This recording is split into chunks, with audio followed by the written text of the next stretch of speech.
American film maker ആയിട്ടുള്ള Paul Thomas Anderson അഥവാ PTA.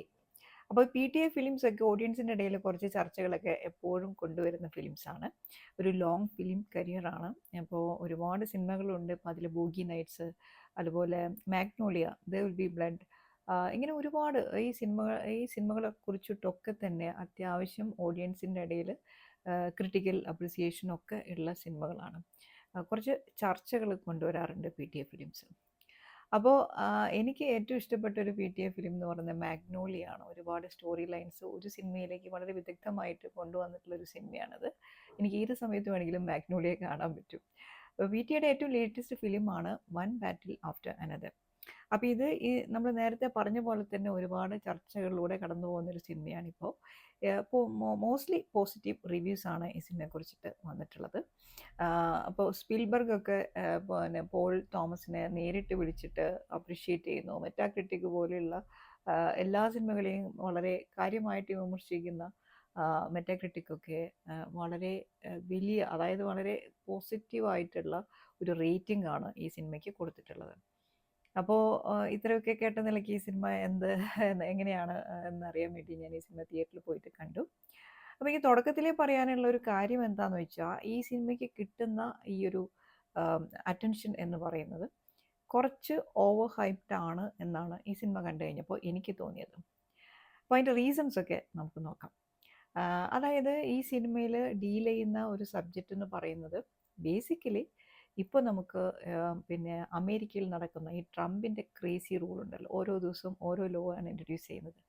അപ്പോൾ അവിടെ ഇമിഗ്രൻസ് ഫേസ് ചെയ്യുന്ന ഒരു ഇഷ്യൂ എന്നൊക്കെ പറയുന്നത് ഒരു ചെറിയ ഇഷ്യൂ അല്ല, അതൊരു ഗ്ലോബൽ അറ്റൻഷൻ ഓൾറെഡി നേടിക്കഴിഞ്ഞൊരു ഒരു വിഷയമാണ്.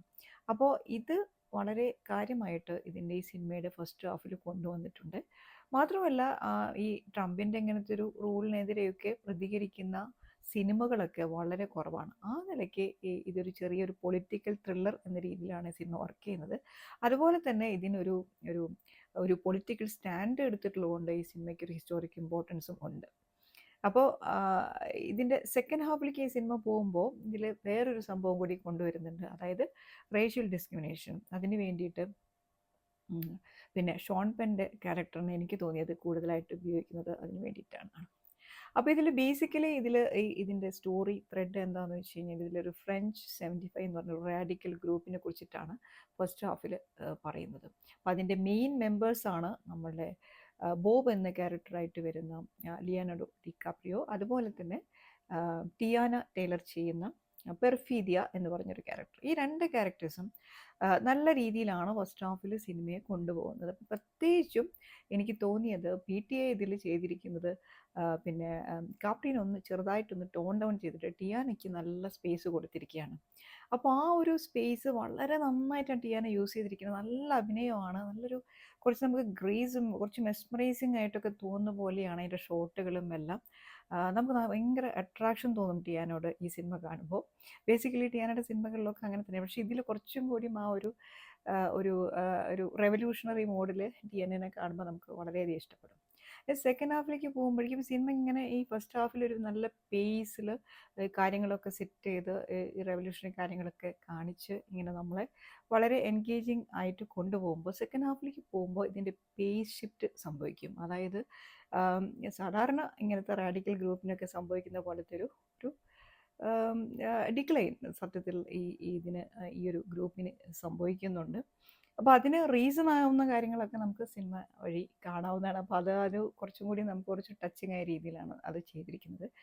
അപ്പോൾ അതുകൊണ്ട് തന്നെ ഇങ്ങനെ ഫെയിലിയർ ആയിട്ടുള്ള ഗ്രൂപ്പുകളൊക്കെ കുറച്ച് കഴിയുമ്പോൾ ഒരു കാര്യം കൂടി ഒരു ചില കോസുകൾക്ക് വേണ്ടിയിട്ടാണല്ലോ അവർ നിൽക്കുക. ആദ്യം അവരുടെ ഈ ഒരു മെയിൻ കോസിന് വേണ്ടിയിട്ടായിരിക്കും ഒരു ഹാർഡായിട്ട് ഫൈറ്റ് ചെയ്യുന്നത്. പിന്നെ അവരുടെ ലൈഫിൽ ഏറ്റവും പ്രഷ്യസ് ആയിട്ട് കാണുന്ന എന്തെങ്കിലും ഒരു കാര്യത്തിന് വേണ്ടിയിട്ടായിരിക്കും.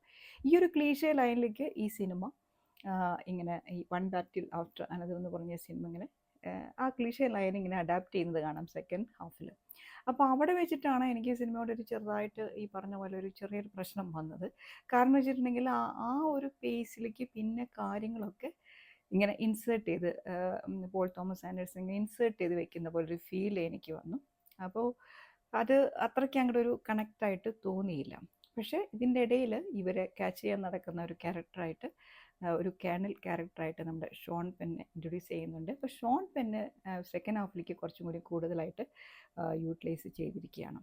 അപ്പോൾ നേരത്തെ പറഞ്ഞ ഈ റേഷ്യൽ ഡിസ്ക്രിമിനേഷൻ എന്ന് പറഞ്ഞ ഈ ഒരു കോൺസെപ്റ്റിലേക്ക് ഈ സിനിമേനെ കൊണ്ടുവരാനായിട്ട് അമേരിക്കയിൽ ഒരുപാട് വർഷങ്ങളായിട്ട്, അതായത് വളരെ പഴയ ഒരു ട്രഡീഷനൊക്കെ ഉള്ളൊരു സംഭവമാണ് ഈ ക്രിസ്മസ് അഡ്വഞ്ചേഴ്സ് ക്ലബ്ബ് എന്ന് പറഞ്ഞ സംഭവം. അതിലേക്കാണ് ഷോൺ പെന്നെ കണക്ട് ചെയ്ത് വെച്ചിരിക്കുന്നത്.